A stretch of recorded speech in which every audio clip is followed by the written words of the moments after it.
À 2 km de l'arrivée, non, monsieur Cancellara, je ne passe plus. J'ai 1 minute 21 d'avance. Je ne me focalise plus que sur mon sprint. Il a raison. Un tour et demi au moment où on va arriver ici. Il va y avoir une clameur. Cancellara s'attendait à avoir la clameur rien que pour lui. Parce que le gladiateur entre seul dans l'arène. Mais ils sont deux. Ouais, deux, c'est une bonne attitude que de rester dans la roue pour lui mettre aussi un petit peu de pression, lui faire douter un petit peu de sa supériorité, l'obliger à se pousser un petit peu dans ses retranchements. Hop. Qu'est-ce qu'il fait, Van Mark? Il a accéléré parce qu'il a freiné. Ils vont nous faire ça va être un sprint majestueux. En tout cas, c'est un tour et demi. Hein, donc ils arrivent dans la ligne opposée. Là, on va arriver on est à bientôt 1 km. Au bout de ce secteur-là, 1 km d'arrivée. Et personne ne peut ça savoir, va se jouer au sprint. Personne ne peut dire ce qui est capable de se passer au niveau des jambes dans ce cas-là. Hein. Oui, parce qu'on est à 254 km de course. C'est un état de fraîcheur. C'est vraiment, c'est pas le même sprint qu'un sprint traditionnel. Là, c'est un sprint. C'est comme vous dites, c'est l'état de fraîcheur, les jambes qui vont parler. En tout cas, en dessous de la flamme rouge. Le fait déjà d'être là, c'est déjà une victoire de Van Mark. Mais il a faim, il est ambitieux, il ne va pas se contenter de ça. Le super favori, Fabian Cancellara, pour une 3e victoire dans Paris-Roubaix. Mais attention, Cancellara, lorsqu'il avait gagné en 2006 et en 2010, il était arrivé tout seul sur le vélodrome. C'est tout neuf pour lui, il n'a jamais vu. Oui, puis on lui a dit que ce gamin avait battu Boonen, on lui a dit. Et donc il doute. Je pense qu'elle est là, sa pression, c'est de se dire qu'il a déjà battu Boonen. On va peut-être avoir du surplace. Hein. Vous savez, 1 minute, c'est court, hein, 1 minute, avec le groupe de contre. Ce sont les 6 jours de gants. Et Van Mark, qui a l'air d'avoir du culot, du tempérament. Il y a longtemps qu'on n'a pas vu ça, je pense, là. Oh oh, est-ce que le record Ballerini du Clos La Salle ou Plancart-Boët vont être battus 1 millimètre. La flamme rouge, oh là là, et l'adrénaline monte, et Van Mark qui se dit mais qu'est-ce qui m'arrive? Et Cancellara qui ne veut plus passer. Et derrière ça va rentrer sur le vélodrome. Hein. Ça va pas tarder à rentrer sur le vélodrome. Ils sont tranquilles, hein, ils sont tout à fait tranquilles. Mais qu'ils n'arrivent pas dans le Cancellara est malin. Cancellara est malin, il prend le haut de la piste. 3 coureurs derrière sur le vélodrome. Oui. La 3e place va se jouer entre Gaudin, Terpstra et Van Avermaet. On aura peut-être 2 Belges sur le podium. Mais à quelle place? À quelle place? Un demi-tour. Cancellara ne passe plus. Quelle fin de Paris-Roubaix. Étonnant. Attention parce que ça va les gêner pour le sprint hein, devant. Cancellara a la meilleure position en principe. Il va essayer de prendre de la vitesse. Et maintenant Van Mark plonge. Il plonge en bas le gamin. Il est parti avec Cancellara. Cancellara qui est juste derrière. Est-ce que Cancellara va avoir la force de remonter Van Mark? Van Mark qui y va. Cancellara passe de l'autre côté. Cancellara va gagner. Oui, victoire. Et victoire de Cancellara devant Van Mark. Il a été parfait. Mais c'était la confusion totale avec les 3 coureurs devant. Cancellara l'a joué malin, intelligent, puissant. Tactiquement, il a fait le maximum qu'il pouvait. Ouais. Impeccable. Et la 3e place va se jouer maintenant avec Van Avermaet qui est dans la roue de Gaudin, avec Terpstra en 3e position. Greg Van Avermaet pour un podium. Greg Van Avermaet qui essaie de partir à la corde avec Terpstra de l'autre côté. Et c'est Terpstra qui fait 3, Van Avermaet est 4e, 5e Gaudin. Palmarès. Niki Terpstra, champion des Pays-Bas des 50 km en 2004 et 2005. Donc pour rouler, vous pouvez y aller. Hein, champion des Pays-Bas, parce qu'il a fait aussi du vélodrome. Lui, hein, il a fait de la course au point, il a fait de la poursuite. C'est un garçon qui a brillé dans son pays et puis qui s'est soudain mis à gagner. Il a gagné 2 fois à travers les Flandres en 2012 et cette année. Il a gagné au Tour de Normandie, il a gagné une étape sur le Tour de Belgique. Il a gagné, on le rappelle, cette année déjà, le Tour du Qatar. Il avait gagné en solitaire la première étape. Il avait gardé son avance au Tour du Qatar. Vainqueur d'étape sur le Dauphiné, c'était à Saint-Etienne en 2009. Voilà les références de Niki Terpstra qui a commencé le vélo parce que il jouait avec des potes et il leur avait lancé un défi sur un vélo à 9 ans. Eh bien, ça va lui réussir. Lui qui s'amusait avec ses potes dans les rues d'Amsterdam sur le parking. Des défis qu'il a toujours remportés. Eh bien, aujourd'hui, il remporte le plus grand défi de sa carrière. En tout cas, la plus belle course de sa carrière. Et dans un final extraordinaire. Il a osé. Il a été attaquant de la dernière heure, de la dernière minute, des derniers kilomètres. c'était trop. 11 coureurs de renom, un final exceptionnel pour un dénouement inattendu, quoique Niki Terpstra faisait partie des coureurs dont on parlait beaucoup, oui. Des noms que l'on prononçait souvent à hauteur d'un Peter Sagan, à hauteur des Van Avermaet, des Stybar, des Van Mark. Bref, ça n'est pas une surprise de le voir là, tout simplement barré plusieurs fois parce qu'il est dans la même équipe qu'un Tom Boonen, qu'un Stybar. Donc aujourd'hui, eh bien, il a profité du fait d'être dans cette équipe Omega Pharma Quick Step. Les hommes de Patrick Lefebvre vont une nouvelle fois inscrire leur nom au palmarès de Paris-Roubaix. Niki Terpstra, mesdames et messieurs, va remporter Paris-Roubaix 2014. Niki Terpstra dans le dernier virage. Je vous laisse écouter l'ovation. Le Néerlandais rentre sur le vélodrome.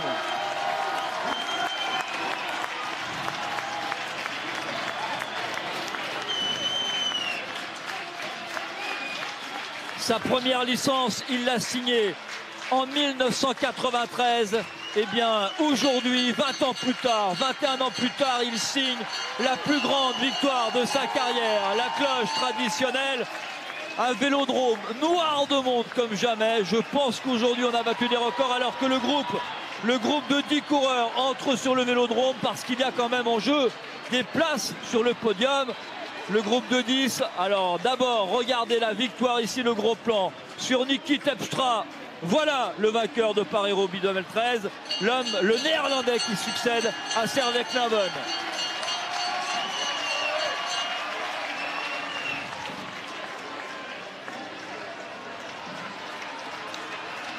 Niki Terpstra a le temps d'apprécier, de regarder et surtout eh bien, de lever les bras au ciel. Niki Terpstra, le Néerlandais, vainqueur de Paris-Roubaix 2014. Et maintenant, on va se battre pour la deuxième place.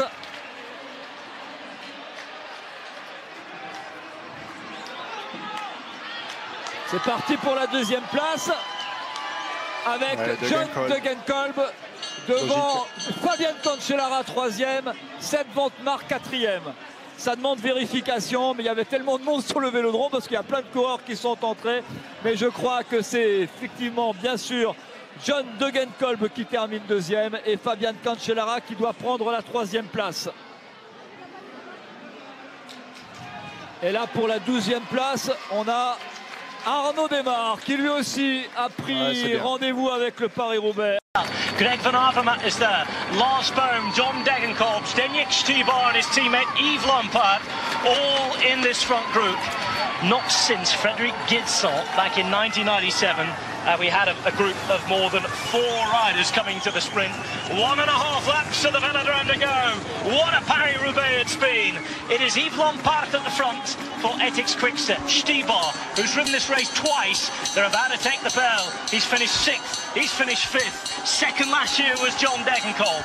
Bohm is there as well. It's going to be so exciting. We're into the final lap now, Sean. Well, I think Degenkolb is going to move up place on the podium. The way he's looking at the moment in Stybar's wheel, perfect position, unless he gets crowded out from the top. But we can see he's just looking over his right shoulder here and waiting as Boom starts to come up. But for me, Degenkolb should be the best one. But at the end of a Paris-Roubaix, you never know. And it's where to position yourself on this track as well. As Stybar takes it up at the front now. Lampaert is off at the back. Lampaert's not going to take part. And here goes Degenkolb around the banking. It's Degenkolb and Stybar as Van Avermaet takes off behind as well. Elmiger can't do it. He's stuck behind. It's Degenkolb through the middle. John Degenkolb. Degenkolb all the way. What a race. What a man. And the first German since 1896 to win Paris-Roubaix. Et on s'observe. Derrière le groupe Herviti pour 36 secondes. Voilà le fameux faux plat. Le voici. Et Mathieu Eman, il va en mettre une. Mathieu Eman, il attaque l'Australien. Oh, quel métier. Ah oui, mais non. On s'en méfie quand même de l'Australien. Et il y a tout le monde sur le porte-bagages. Oui. Et c'est Yann Stannard qui en fait les frais, semble-t-il, à moi qu'il fasse un petit sprint décollé pour pouvoir contrer. Non, c'est pas l'allure du coureur qui va contrer. C'est Wassenhagen qui y va. Wassenhagen qui ne peut pas attendre le sprint. Non mais personne n'arrive à faire la différence. Personne n'est au-dessus du lot. Ils sont quasiment tous au même niveau, peut-être avec un avantage pour cette marque. Mais voilà, je vois mal maintenant un coureur capable de distancer ses adversaires. Ça risque de se disputer au sprint cette belle affaire. Tom Bonnen. Ou alors tout simplement une mésentente à l'avant et une attaque. Allez, un marquage. Avec attaque de Stefan Mark maintenant. Personne ne veut le sprint. Seul Tom Bonnen n'a pas placé de banderie pour l'instant dans ce groupe. Tout le monde va un peu vite, mais tout le monde a peur de tout le monde. Mais Tom Bonnen, il va contrer. Allez, chacun son tour. Tom Bonnen qui ne veut pas attendre le sprint. L'attaque de Thomaker, c'est parti pour le Belge. Oh, debout, on est debout devant le... ici autour du vélodrome. Mais non, mais personne n'a les jambes, personne n'a la fraîcheur. Et allez, c'est parti. Mais ça se regarde un peu, attention. À moins de 4 km de l'arrivée. Personne n'a confiance en ses jambes hein, pour le sprint. Et les 5 coureurs qui sont à l'avant, ils ont tous porté à un moment ou un autre une attaque. Hein. Même Tom Bonnen. Ouais, même Tom Bonnen, même Mathieu Heyman. Tout le monde est au rupteur, il n'y a pas de bluff là, j'ai dit tout le monde est au rupteur. Et on veut à tout prix éviter un sprint à 5. Yann Stannard qui insiste hein, pour l'instant. Yann Stannard qui a pris quelques longueurs d'avance. Tom Bonnen obligé de faire l'effort de boucher le trou s'il veut gagner pour la 5e fois Paris-Roubaix. Alors on est dans un faux plat descendant avec un superbe revêtement. Ça revient. Mais quelle course hein. Allez, deux derrière, une attaque de Mathieu Heyman, pourquoi pas. C'est peut-être le moment de lancer Tom Bonnen qui part là sur la droite. Attention, là faut pas tant de retard derrière parce que sinon Tom Bonnen est capable de régler l'affaire. Incroyable, Tom Bonnen. Qui a pourtant une belle pointe de vitesse, hein. Il a toujours cette pointe de vitesse. Ouais, mais je crois qu'il se méfie de celui qui est à sa poursuite. Il est parti, Tom Bonnen, il est parti. Faut faire l'effort maintenant, Mathieu Heyman. C'est le moment de revenir sur Thomaker. Il est costaud, Heyman également. Il va revenir au premier sur Tom Bonnen. Et derrière, regardez, on coince derrière. Et Van Boissenagen qui a laissé le trou. On va se retrouver avec les hommes de Mathieu Heyman qui contre Tom Bonnen maintenant. Quelle finale! Et qui lâche Tom Bonnen. Mathieu Heyman lâche Thomaker. Aux portes du vélodrome, l'Australien. Il va nous faire une gibus, Mathieu Heyman. Quel scénario! Quel scénario incroyable! On les cuit derrière, on les cuit. C'est au courage là. On donne tout hein, du côté de Tom Bonnen, mais on peut pas reprendre du temps sur Heyman. On essaye, hein, mais ça devient dur pour le Belge. Ouais. Il mètre après mètre, Tom Bonnen qui va revenir dans la roue de Mathieu Heyman. Ça y est, Thomaker est revenu dans la roue de Mathieu Heyman. Oh là là là là. On va peut-être se jouer la victoire à deux. Échappé depuis plus de 180 km, Mathieu Heyman. Ouais, manque de l'échappée matinale, effectivement. Avec Tom Bonnen dans sa roue qui ne veut pas relayer pour l'instant. Tom Bonnen qui se retourne. Il doit relayer, même si. Et oui, parce que derrière, les coureurs rapides sont derrière, avec Stefan Mark et surtout Van Boissenagen. Stannard qui a baissé la tête, qui n'en peut plus. On est aux portes du vélodrome. Voilà le dernier secteur. L'espace Charles-Krupland, secteur pavé symbolique. Allez, Stefan Mark qui fait l'effort pour tenter de revenir sur les deux hommes de tête. Ça se joue au courage. C'est de fin de course. Et Van Mark qui va rentrer. Et Van Mark qui va rentrer alors que Yann Stannard n'en peut plus. Et Van Boissenagen un peu court également dans le final. Allez, l'entrée dans le vélodrome. C'est parti. Avec l'ovation du public de Roubaix pour ces deux immenses champions, Mathieu Heyman, Tom Bonnen et c'est Van Mark qui va tenter de rentrer. Il n'est pas loin, hein, le coureur de la Lotto Jumbo. Il va peut-être rentrer juste avant l'entrée sur le vélodrome. Et Tom Bonnen qui se retourne. Et s'il voit le retour de Van Mark, ça va lui mettre un petit coup moral peut-être, Tom Bonnen. Ça y est, on rentre dans le vélodrome. L'entrée dans le vélodrome. Et Van Mark, il est là, Mark, il est rentré dans les roues. Il est là, c'est Van Mark au pied d'un effort surhumain. On va se jouer la victoire à 3. Tom Bonnen, Mathieu Heyman et c'est Van Mark. Et Van Boissenagen et Yann Stannard qui sont allés 60 mètres derrière. Allez, la cloche, allez dans 75 mètres, la cloche. Attention de ne pas trop se retourner quand même, parce qu'il n'est pas loin, et Van Boissenagen, le dernier tour. Dernier tour de vélodrome. Et ça va rentrer, Van Boissenagen va peut-être rentrer. Il va rentrer, et Van Boissenagen avec Stannard. Ils sont 5. Le sprint à 5. Avec Tom Bonnen en bas de la piste, Mathieu Heyman, c'est Van Mark qui sera le plus frais dans ce final. Un demi-tour encore. Ah, ça va être un sprint court, tout le monde est au bout du rouleau. Avec Mathieu Heyman qui fait l'extérieur. Mathieu Heyman qui prend la tête. Mathieu Heyman en tête, c'est Van Mark. Et Van Boissenagen. Et attention, je venais d'enfermer. Et Stannard à l'extérieur, pourquoi pas. Mathieu Heyman toujours en tête de Bonnen pour une 5e victoire. Mathieu Heyman, vainqueur de Paris-Roubaix. Tom Bonnen qui revient, Mathieu Heyman qui s'impose. Membre de l'échappée matinale. L'écart se réduit, mais ce sera suffisant. 35 secondes d'avance pour le trio tête à 1 km 500 maintenant de l'arrivée. Ah, il va attaquer Langeveld. Il ne peut pas ne pas tenter quelque chose. Au sprint, s'il est battu. Ça serait la grosse surprise, hein, Sébastien Langeveld. En tout cas, surprise par rapport à Van Avermaet et Zdenek Xibar. Mais il faisait partie des garçons que l'on surveille depuis ce matin dans cette équipe Cannondale. Privé de cette bande marque. Privé de Taylor Phinney également. Le voici, le dernier secteur pavé. Ah, du pavé de ville, hein. Non, l'équipe Cannondale a bien répondu présent, hein, malgré l'absence de Van Mark. On a vu notamment Dylan Van Baarle, encore une fois, aux avant-postes également. Donc elle peut nous faire du surplace dans le vélodrome. Ah, mais je pense que c'est... Langeveld ne peut pas se laisser emmener au sprint. Bah là, maintenant, il est battu. Sur le vélodrome, hein. Ouais, mais juste avant, ou alors au moment de l'entrée sur le vélodrome. Entrée dans le vélodrome de Roubaix.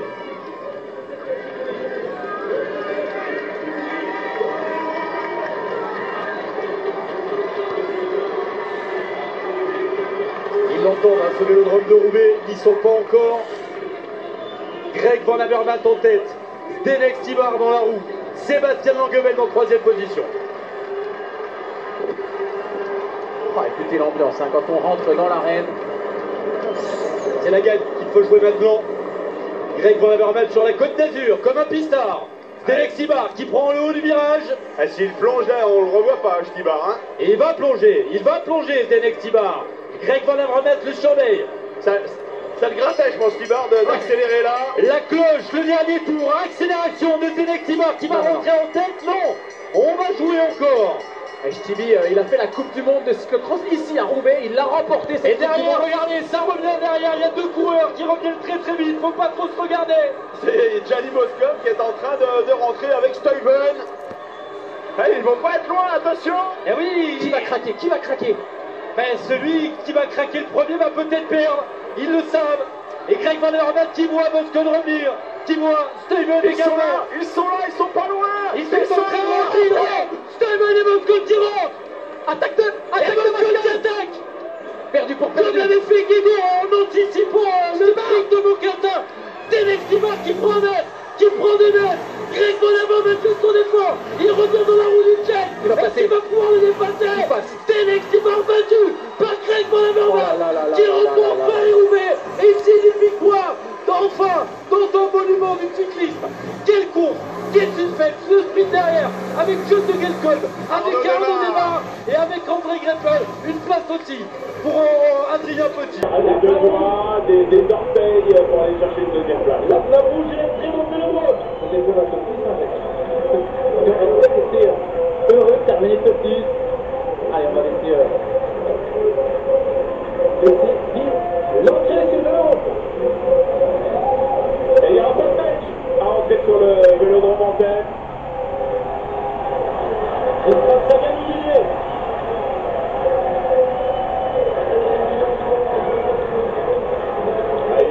Il croit, c'est j'ai tout fait pour ça. En pistin, en haut du virage. Et pourquoi pas? On va attendre jusqu'au dernier moment la cloche. Allez. Le dernier tour. Les mains en bas, on met le bon braquet. Allez, Sagan là. Peter Sagan est dans sa position favorite. Duchesnel. Inscription. Les points qui prennent pour le titre dans la télévision. Devant votre télévision. Peter Sagan qui continue à signer. Le pistard suisse. Face à Thomas Toubnefer. Lui est slovaque. Il est triple champion du monde.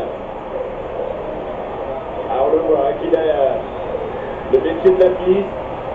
Il va attendre au maximum. Est-ce qu'il va plonger Peter Sagan vers l'extérieur? Il va plonger. Peter Sagan, allez chercher la côte d'Azur, c'est de près à voir. C'est Matthieu qui va essayer de remonter. Ça va être dur pour la Suisse. Peter Sagan, 37 ans après Bernard Hinault. Lève les bras, courir, qui va être champion du monde. Et remporte Paris-Roubaix, son 2e monument. Après le Ronde en 2016, il avait déjà la même fille de champion du monde. Allez, pour le podium, on aura quand même un coup de 7 plombs. Parce que Vicky Bertrand s'est débarrassé de Van Avermaet. Devant Marc, 3e Vicky Bertrand, comme en 2013. Le sprint pour la 4e place maintenant. Avec Stuyven, avec Greg Van Avermaet. Et avec 7 Tom Parker. Waouh, quelle finale. de Sagan. Hein. Mais chapeau Didier pour ce podium. On passe à la 4e place entre Van Avermaet, Van Mark et Stuyven. Verstappen se casse. On va le voir arriver comme ça là normalement. Voilà. 3e podium. Vont bien les choses. Hein. Nouveau podium sur Paris-Roubaix pour Niki Terpstra.